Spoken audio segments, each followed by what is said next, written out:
Hello guys, അപ്പോൾ welcome back to my third vlog after so many days. കുറേ ദിവസത്തിന് ശേഷമുള്ള എൻ്റെ മൂന്നാമത്തെ വ്ലോഗിലേക്ക് എല്ലാവർക്കും സ്വാഗതം. അപ്പോൾ ഞാൻ നിങ്ങൾക്ക് തന്ന വാക്ക് പ്രകാരം തന്നെ നല്ല കൺസിസ്റ്റൻസിയോട് തന്നെ ഞാൻ കുറേ വ്ളോഗ്സ് എല്ലാം ഇടുന്നുണ്ട്. അപ്പോൾ ആക്ച്വലി ഇന്നത്തെ വ്ളോഗ് ഞാൻ ഗ്രീൻ ഹൗസിലേക്ക് ആക്കിയതായിരുന്നു. അങ്ങനെ ഗ്രീൻ ഹൗസ് വ്ളോഗ് മാറി തട്ടിത്തിരിഞ്ഞിട്ട് മദീനയിലേക്കായി. അപ്പോൾ ഇന്ന് നമ്മൾ ഈവനിങ് എന്ത് ഉണ്ടാക്കാൻ പോകുന്നില്ല, സാധനങ്ങളൊക്കെ വാങ്ങാൻ എന്തായാലും സാധനമെല്ലാം കഴിഞ്ഞിട്ടുണ്ട്. അപ്പം അതിൻ്റെ കൂടെ തന്നെ ഇന്ന് ഈവനിങ് ഉണ്ടാക്കാനുള്ള സാധനം കൂടെ വാങ്ങണം. അങ്ങനെ ഞാനും എൻ്റെ റൂംമേറ്റും കൂടെ പുറത്തേക്ക് ഇറങ്ങി. അപ്പോൾ meet mister my roommate Neethu എന്നാണ് പേര്. അപ്പം ഞാനും നീതുവും കൂടെ പുറത്തേക്ക് ഇറങ്ങി. അപ്പോൾ ഗൈസ് എനിക്ക് ഒരുപാട് കമൻറ്റ്സ് വന്നിട്ടുണ്ടായിരുന്നു. എന്തെന്ന് പറഞ്ഞാൽ എല്ലാവർക്കും സബ് ടൈറ്റിൽസ് വേണമെന്ന് പറഞ്ഞിട്ട്. ആക്ച്വലി എനിക്ക് കേരളത്തിന് ഔട്ട്സൈഡ് ഫ്രണ്ട്സ് ഉണ്ട്. ഇപ്പം പിന്നെ ദുബായിലൊക്കെ ഫ്രണ്ട്സ് ഉണ്ടായത് കൊണ്ട് തന്നെ മെയിനായിട്ട് ഒന്നാമത് ഞാൻ ബോട്ടപ്പായി തന്നെ ബാംഗ്ലൂരാണ്. അപ്പോൾ അടുത്ത ഫ്രണ്ട്സിനൊന്നും ഞാനിങ്ങനെ മലയാളത്തിൽ കമ്മ്യൂണിക്കേറ്റ് ചെയ്യുമ്പോൾ അവർക്കൊന്നും മനസ്സിലാവാണ്ടായി.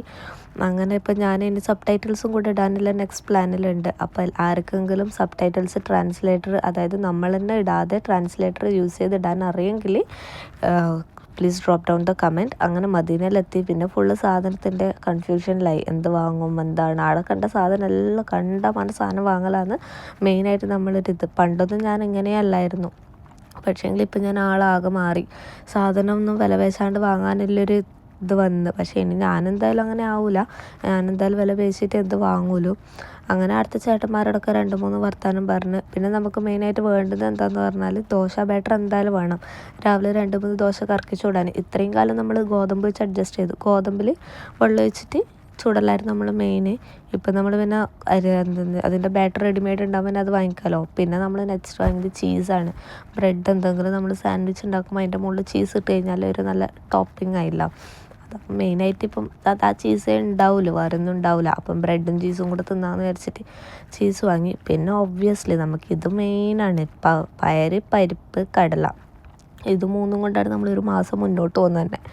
ബട്ട് ആക്ച്വലി അത് ഞാൻ എല്ലാം ഇങ്ങനെ ബാച്ചിലേഴ്സായിട്ട് നിൽക്കുന്ന എല്ലാവർക്കും ഞാൻ തരുന്നൊരു ഇത് സാമ്പാർ വെക്കാനാണ് കേട്ടോ.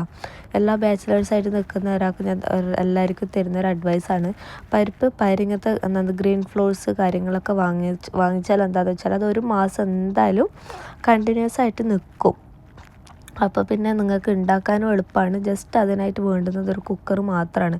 അധികം വെജിറ്റബിൾസ് നിങ്ങളുടെ കൈവശമില്ലെങ്കിൽ കുഴപ്പമില്ല. 2-3 ഉള്ളി ഉണ്ടെങ്കിൽ തന്നെ ധാരാളമാണ്. പരിപ്പും പയറും കടലൊക്കെ റെഡി ആവാൻ വേണ്ടിയിട്ട്. അതൊക്കെ കഴിഞ്ഞ് ബില്ലിംഗ് സെക്ഷനിലൊക്കെ പോയി. ബില്ലിംഗ് സെക്ഷൻ എന്ന് പറഞ്ഞാൽ ഫസ്റ്റ് നമ്മൾ എത്ര പേർ നിസാമക്കാനെ കണ്ടു. നിസാമക്കാനോട് ഒരു ഹായ് പറഞ്ഞ് അത് കഴിഞ്ഞ് ബില്ലിംഗ് സെക്ഷനിൽ പോയി. ഉള്ളിയും അത്യാവശ്യം വെജിറ്റബിൾസ് എടുത്തിട്ടുണ്ടായിരുന്നു. കപ്പയൊക്കെ എടുത്തിട്ടില്ലേ, അതിൻ്റെയൊക്കെ ബില്ലടിച്ച് കഴിഞ്ഞ് നെക്സ്റ്റ് പോകുന്നതെന്ന് പറഞ്ഞാൽ കപ്പേൻ്റെ കൂടെ കഴിക്കാൻ എന്താ വേണ്ടേ, മീനാണ്. Obviously butchery. അങ്ങനെ മീൻ സെക്ഷനിലോട്ട് പോയി. അവിടെ ഞാനിങ്ങനെ എൻ്റെ ക്യൂട്ട്നെസ് എറിയാൻ നോക്കിയപ്പോൾ തന്നെ ചുറ്റും ആൾക്കാരൊക്കെ നോക്കുന്നുണ്ടായിരുന്നു. പക്ഷേ എനിക്ക് ആൾക്കാരൊന്നും ഒരു വിഷയമല്ല. മീൻ സെക്ഷനിലാണെങ്കിൽ മത്തി ഉണ്ടായിരുന്നു. മത്തിയായിരുന്നു നമ്മൾ വാങ്ങാൻ ഉദ്ദേശിച്ചത്. പിന്നെ മീൻകടയിലെ ചേട്ടനോട് ചോദിച്ചു മത്തീൻ്റെ അവസ്ഥ എന്താണെന്ന്. അപ്പോൾ ആൾ പറഞ്ഞാൽ ആ മത്തി എടുക്കാത്തതാണ് ബെറ്റർ എന്ന്. വളരെ ഒരു സ്ട്രെയിറ്റ് ഫോർവേഡ് ആയിട്ടുള്ളൊരു മനുഷ്യൻ തന്നെ.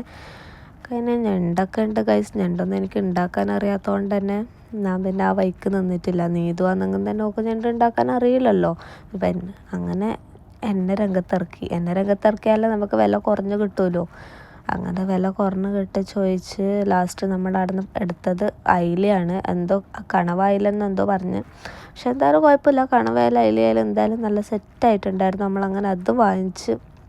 പിന്നെ നമ്മൾ നെക്സ്റ്റ് പോക്കെന്ന് പറഞ്ഞാൽ ജ്യൂസൊക്കെ കഴിഞ്ഞിട്ടുണ്ടായിരുന്നു. ജ്യൂസും കാര്യങ്ങളൊക്കെ കഴിഞ്ഞിട്ടാണ് പഞ്ചസാര വാങ്ങിക്കണം. ആക്ച്വലി പഞ്ചസാര നമുക്കല്ല കേട്ടോ, അതുകൊണ്ട് അത് നമ്മളെ ബില്ലിലില്ലാത്തതാണ്. പഞ്ചസാര നമ്മൾ റൂമിൻ്റെ അപ്പുറത്തെ ചേച്ചിക്ക് വേണ്ടിയിട്ട് നമ്മളോട് പറഞ്ഞു വെച്ചതാണ്. അപ്പോൾ പിന്നെ നെക്സ്റ്റ് പോകുന്നുണ്ട് നമ്മൾ ജ്യൂസും കാര്യങ്ങളെല്ലാം കഴിഞ്ഞിട്ടുണ്ടായിരുന്നു. വെറുതെ ഇരിക്കുമ്പോൾ, അതായത് ഓഫീസിൽ നിന്ന് വന്നപാട് അഥവാ ഉണ്ടാക്കാൻ മടിയുണ്ടെങ്കിൽ നമ്മൾ ഒരു ഗ്ലാസ് ജ്യൂസും എന്തെങ്കിലും ബിസ്ക്കറ്റോ കാര്യങ്ങളോ എന്തോ കുടിക്കും. അപ്പം നമ്മൾ മെയിനായിട്ട് എടുത്തത് അത് നമുക്ക് മസ്റ്റാണല്ലോ ഓഫീസ് കഴിഞ്ഞപാട് വന്നിട്ട് കുടിക്കാൻ. അങ്ങനെ ബില്ലിങ് ഒക്കെ കഴിഞ്ഞ് നേരെ വീട്ടിലേക്കാണ്. പിന്നെ അവരോട് നമ്മൾ പറഞ്ഞ് ബാക്കി നമുക്ക് ഹെവി ആയിട്ടുള്ള സാധനമൊക്കെ എത്തിച്ചേരണമെന്നും പറഞ്ഞ് എത്തിക്കാമെന്നും പറഞ്ഞ് അവിടെ പേരൊക്കെ കൊടുത്ത് റൂം നമ്പറൊക്കെ അവർക്ക് നമ്മൾ അറിയുന്നതുകൊണ്ട് തന്നെ നമുക്ക് വലിയ സീനൊന്നും ഉണ്ടായിട്ടില്ല.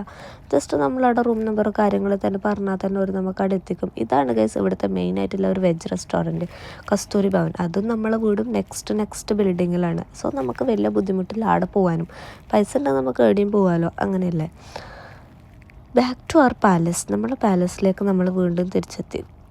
ഓളാണെങ്കിൽ കപ്പയും മീൻ കറി ഉണ്ടാക്കാനുള്ള വ്യഗ്രതയിൽ ഓടിക്കൊണ്ടിരിക്കുകയാണ്. ഞാനാണെങ്കിൽ അപ്പുറത്തെ ചേച്ചി കൊടുക്കാനുള്ള പഞ്ചസാര എൻ്റെ കയ്യിൽ സെപ്പറേറ്റ് പിടിച്ചിട്ടുണ്ടേനി. ഈ പഠിച്ചിട്ടുണ്ടേനി വന്നിനേനി പോയിക്കണെന്നൊക്കെ പറയുമ്പോൾ എന്നോട് ഒരുപാട് ആൾക്കാർ കമൻറ്റിൽ ചോദിക്കുന്നുണ്ടായി, നിനക്ക് എങ്ങനെയാണ് കണ്ണൂരായിട്ടും ഇങ്ങനെ മലപ്പുറം സ്ലാങ് വരുന്നത് എന്ന്. വേറെ ഒന്നും കൊണ്ടുതന്നെയല്ല, എനിക്ക് എൻ്റെ +1 ലൈഫ്, +2 ലൈഫ്, ഡിഗ്രി ലൈഫൊക്കെ എൻ്റെ കൂടെ ഉണ്ടായിരുന്നു. അതായത് സീനിയേഴ്സ് ആയാലും എൻ്റെ വീട്ടിൻ്റെ അടുത്ത് ഉണ്ടായത് എല്ലാവരും, ഞാൻ ബാംഗ്ലൂർ നിൽക്കുമ്പോൾ എൻ്റെ കൂടെ ഒക്കെ ഉണ്ടായിരുന്നത് എനിക്ക് മലപ്പുറത്തെ ആൾക്കാരായിരുന്നു. അപ്പോൾ ഓരോരുത്തർ സംസാരിച്ചിട്ടാണ് എനിക്ക് ഈ ഒരു മലപ്പുറം സ്ലാങ് വരാൻ തന്നെ കാരണം. പക്ഷെ ഇപ്പോഴും എനിക്കത് എൻ്റെ കൂടെ തന്നെ പോയിക്കൊണ്ടിരിക്കുന്നുണ്ട് മലപ്പുറം സ്ലാങ്. പക്ഷേ ഞാൻ മാക്സിമം ഞാനത് കൺട്രോൾ ചെയ്യുന്നത് എപ്പോഴാന്ന് പറഞ്ഞാൽ എൻ്റെ വീട്ടിൽ പോകുമ്പോഴാണ്. എൻ്റെ അമ്മേൻ്റെ അടുത്ത് പോയിട്ട് ഞാൻ പോയിക്കണ് എന്നൊക്കെ പറഞ്ഞാൽ അമ്മേൻ്റെ അടുത്ത് നല്ല കിട്ടുമെന്ന് എനിക്കറിയാം. അങ്ങനെ അവിടെ പോകുമ്പോൾ മാത്രം ഞാൻ മാക്സിമം അത് കൺട്രോൾ ചെയ്യാൻ നോക്കും. എന്നാലും എനിക്ക് എൻ്റെ വായി നടക്ക് വരലുണ്ട്. അതൊക്കെ കഴിഞ്ഞ് ഗൈസ്, എന്തായാലും നിങ്ങൾ നമ്മളെ കപ്പയും മീൻ കറിയൊക്കെ കണ്ടിട്ടുണ്ടാവുമല്ലോ.